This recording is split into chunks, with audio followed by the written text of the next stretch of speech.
I think this is, as I said, something that there's been rumblings on, but I think this was all but pretty much confirmed, personally, when we heard that the Mexico Grand Prix was renewed for an extra 3 years. Because, let's be perfectly honest, we wouldn't be going to Mexico if it wasn't for Sergio Perez, because he has a tremendous amount of support, not just in Mexico, but across the world, which is also another factor as to why I think he is going to be signed by Cadillac and why he is a good signing for them. But with that renewal of the Mexico Grand Prix, the FIA, shall we say Liberty Media, not the FIA, the Liberty Media, probably knew discussions that were happening behind the background. We've gone to circuits throughout history in F1 because a driver has been popular. Hell, there's a reason why we don't go to Germany anymore, unfortunately, because there's no popular German driver. Sebastian Vettel's gone, Michael Schumacher's gone. Yes, Nico Hulkenberg scored his first podium. Maybe if he continues to score more podiums, we'll make our way back to Germany, which I think we should do anyway because they have some great race circuits. But that is what has always happened in F1. It's the reason why we've gone to Zandvoort. And, well, Zandvoort are removing themselves from the calendar because Liberty Media just want too much money. But the Mexico Grand Prix clearly makes still a lot of money for Liberty Media, especially if Checo Perez is going to be in an F1 seat. And that brings us to our first factor for Sergio Perez signing for Cadillac. Money. Shock. Absolute horror. Money. Well, yes, F1, as we know, a very expensive sport to be a part of, and paying your way in the sport has always been an influential factor to get in a seat. And Sergio Perez, if you're unaware of this and you're new to the sport or new to Sergio Perez's connections, well, he has arguably one of the biggest benefactors in the sport. Outside of Lance Stroll, whose dad owns the actual team, Carlos Slim could own his own team if he wanted to. Yes, that individual, Carlos Slim, he is a Mexican billionaire, one of the richest men in North America, and he owns a considerable number of companies. And I think a lot of Red Bull sponsors are through the connections of Sergio Perez, i.e. Carlos Slim being his benefactor. And well, money here will be an influential factor as well, because hell, Cadillac have had to pay a $450 million dilution fee to the rest of the field to be added as the 11th team. I mean, that is a shed load of cash. And well, Sergio Perez, supposedly, if the figures are still accurate, it might be even more now with him coming into Cadillac. Maybe Cadillac have wanted more. It was 30 million that he was bringing overall to Red Bull. So he was paying his own $10 million wage, I think, for the sponsors, and then bringing an additional 20 to 30 million even on top of that. There were conflicting reports there, but overall, I think most people agreed he was bringing on average around $30 million in revenue. And well, that's just his own money and sponsorship back in, not including the merch money as well. He made a considerable amount of money for Red Bull with merch, outselling Max Verstappen as well. He is a very, very well supported driver across the world, and that is very important for a team like Cadillac, who are coming brand new into the sport. Yes, Cadillac is a well-known brand, but having a driver, and let's be honest, I think now with the way F1 is and with Drive to Survive and so forth, there's more personal connections with the drivers now, and I think people support drivers more so than the teams. If a driver moved from one team to another, they're more likely to follow that driver regardless of even if they've hated that team beforehand. So Sergio Perez, very important for money, for sponsorship, for just gaining support from the fan base. That is a very important reason as to why he has been signed, or will be signed. Still not exactly confirmed yet, but I'm pretty sure that he is signed. And that brings us on to our second factor, which is experience. As Sergio Perez has a career of over a decade in F1. Now, the start of his career didn't go too well. It didn't really hit the ground running, although we thought it would do when he signed from Sauber to McLaren. But his time at McLaren, clashing with Jenson Button and just crashing too often, thought it could have been a very premature end. But then he found himself in the Force India and Racing Point, and well, this is really where you started to see the driving capabilities of Sergio Perez. This is why he was given an F1 opportunity outside of money, excluding money, which we always know is very influential, because Sergio Perez so often pulled off unbelievable drives from the midfield. He would make up 10 spots from overtakes, but also from strategy. I lost count the amount of times you would see Sergio Perez just perfectly manage his tyre. I mean, he was a tyre whisperer. This is why Red Bull brought him in. He scored podiums, he scored multiple point scoring finishes, top fives, etc. with Racing Point and Force India, because he would just do these ridiculous overcuts where he'd take the tyres so long at such a good pace, and he would just overcut all of the midfield teams, and that was through pure talent, through pure driving performance from Sergio Perez. And well, his experience in the midfield is going to be very, very important when it comes to Cadillac, because Cadillac are going to be joining. Who knows what's going to happen, to be honest with you. Never say never, because these new 2026 regs, who knows what's going to occur. But Sergio Perez could join with Cadillac and most likely is going to be in the midfield. That's their aim. They don't want to be at the back of the grid.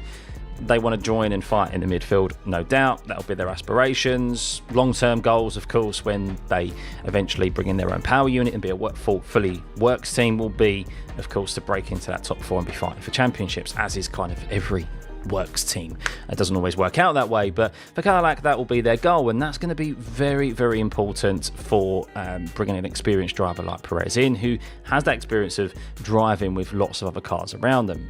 Going at the front and being on your own all the time or fighting with one or two cars is very different when you've got 6-7 cars around you and you're looking at the wider picture to try and gain 5-6 positions via a strategy call. So that's going to be super influential, and of course his experience with Red Bull, that is going to be so important. He was part of the most successful team in F1 history.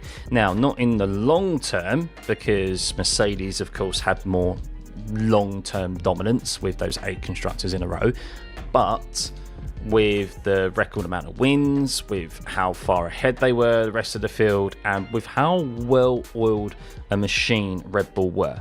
I mean, Mercedes still made poor pit stops. They still made some poor strategy calls, even when they were the team to beat in that hybrid era where they dominated. But Red Bull, that's why Max was so good, because there was just no fault. There was no fault in the strategy, in the pit crew, in the reliability side of things. Like, it was so good. And Sergio Perez, for at least the first few years of that regulation set, was solid. I think solid is what you can say. Yes, it wasn't on Max's level, but it was never going to be on Max's level. Not a prime Max Verstappen, as we have seen, now 4-time world champion. He was never going to be on that level, but he was never brought in to be on that level. He was brought in to be a dependable second driver to win the constructors. Now, Max could have won the constructors on his own, as we know, because of how dominant they were, but that's what he was brought in to do. And well, he supported Max in 2021. He supported it, to an extent, supported him in 2022, and they eventually got their first 1-2 in the Drivers' Championship ever with Sergio Perez, although it was very close with him not getting that. But he still did enough, won 6 races with them in Max's prime, and while of course it tailed off at the end, and well, now we're kind of maybe sitting here thinking, maybe we should cut Sergio Perez some slack. I mean, arguably Sergio Perez's stock has gone up since he left Red Bull, because we've seen Lawson come in, we've seen Yuki Tsunoda now struggle with that second seat, and we've seen that while I do think Sergio Perez should have at least been getting that car into the Q3 most times, he still was able to fight for podiums. He was still able to get a result every now and then out of it, whereas now it seems like that whoever comes into that seat can't even get a result out of it, as Yuki is finding out, and as we saw from Lawson in the early stages, and we've seen how mentally draining that second seat is, no doubt, for Sergio as well, in especially that last year with all the off-track talks with contracts and so forth and media speculation. No doubt his mind would have been affected by that, and that would have affected and put more pressure on him in his performances out on track, which sometimes isn't always the best thing.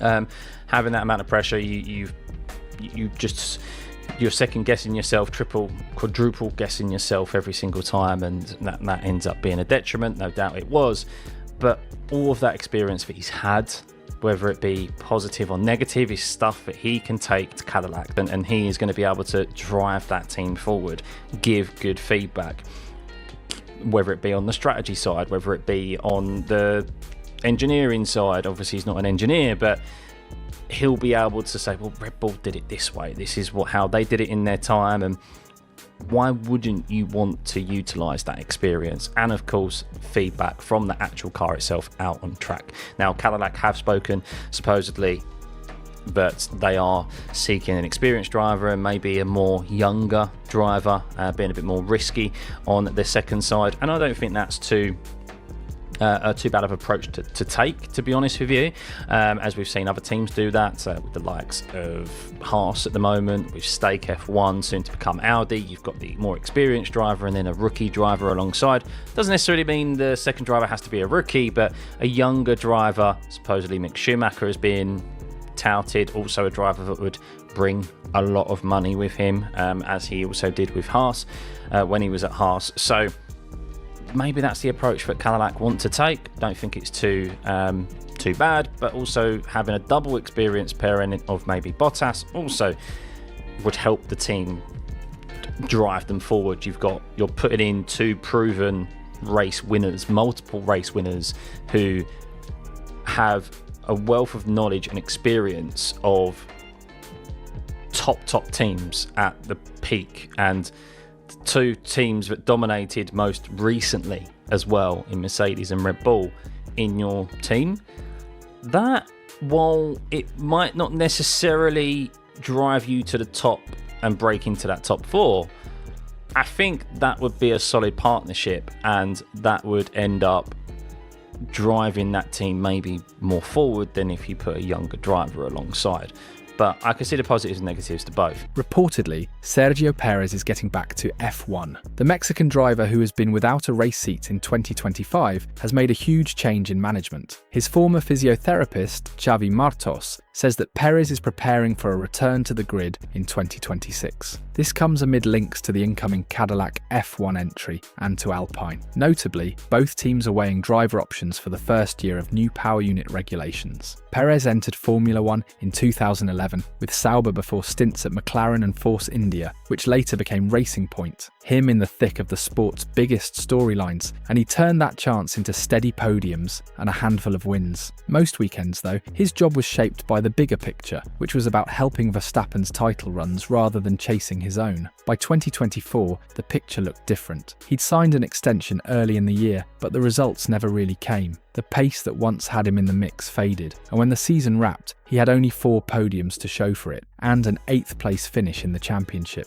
Red Bull faced increasing questions about its second seat performance, and the team eventually confirmed that Perez would not be retained for 2025. Liam Lawson was promoted in his place. After leaving Red Bull, Perez chose not to take a reserve or development role for 2025. He remained in the public eye through media appearances and promotional work, but avoided making commitments about his future until recently. Most likely, Perez will join Cadillac. At least speculations from insiders say so. The American manufacturer is going to enter Formula One in 2026 with Andretti Global as its partner. The team will run General Motors' in-house power unit and has been linked to several experienced drivers. However, it's important to note that Cadillac is just building its first driver lineup and has not made any official announcements. Industry reports have connected Perez with one of the seats. Besides, names such as Valtteri Bottas are also floating around. Indeed, securing a driver with more than a decade of F1 experience would bring immediate technical feedback, brand recognition, and credibility for Cadillac. Plus, Perez's profile in North America could be an added marketing advantage. However, it's not only Cadillac. Alpine has also been named as a possible destination for Perez. The French team's current lineup has been under review, and Franco Colapinto's position is believed to be uncertain beyond 2025. If Alpine chooses to make a change, Perez comes with proven race-winning experience and a record of consistency in points finishes. Notably, the appeal of Alpine for Perez would be different from that of Cadillac. Rather than helping to build a team from its first season, he would be joining an organisation with an existing infrastructure and experience with the current generation of F1 machinery. However, Alpine has been battling in the midfield and has yet to demonstrate that it can challenge for regular podiums under the current regulations. Can the team manage to provide a competitive enough car in the first year of the new power unit formula? The clearest indication of his plans came through Martos, who spoke on a podcast lately. Martos said that Perez had ended his relationship with longtime manager Julian Jacobi and brought in Khalil Beshir to handle his representation. Beshir is an experienced figure in international motorsport and is known for negotiating high-profile driver deals. According to Martos, a driver who intends to retire does not invest in changing management. The timing of the decision, less than 12 months before the 2026 grid begins to take shape, has been read by many as an active step towards securing a competitive seat. In recent interviews, Perez himself stated that he does not want his Formula One career to end on the terms of his Red Bull exit. He has also clearly spoken about a return, which would depend on finding a package competitive enough to justify the physical and mental demands of the sport. The driver market for 2026 is expected to be highly active. New power unit rules will prompt some teams to reshuffle their lineups to match different technical and commercial strategies. Given that Perez is turning 36 before the start of the 2026 season, this could be the last opportunity for him to secure a multi-year deal in a competitive seat. Martos' comments have also ignited discussion about the psychological side of Perez's career trajectory. His exit from Red Bull was framed as a mutual decision, but several insiders have suggested the move was more abrupt than initially portrayed. That dynamic may be driving Perez's determination to re-enter the grid on his own terms. From a performance perspective, he can adapt to changing regulations and extract results in various car philosophies, and this remains an obvious selling point. Apropos, his 2020 win in Bahrain for Racing Point, achieved in a car that had started from the back of the grid. As of now, Sergio Perez's future plans are not formally confirmed. However, the signals are pointing toward a serious attempt to return to Formula One in 2026. The decision to replace his manager with an active dealmaker is consistent with preparations for high-level negotiations. Besides, the presence of Cadillac and Alpine as viable options gives him multiple pathways back into the sport. So, what happens next? Stay tuned and subscribe. We'll watch that soon.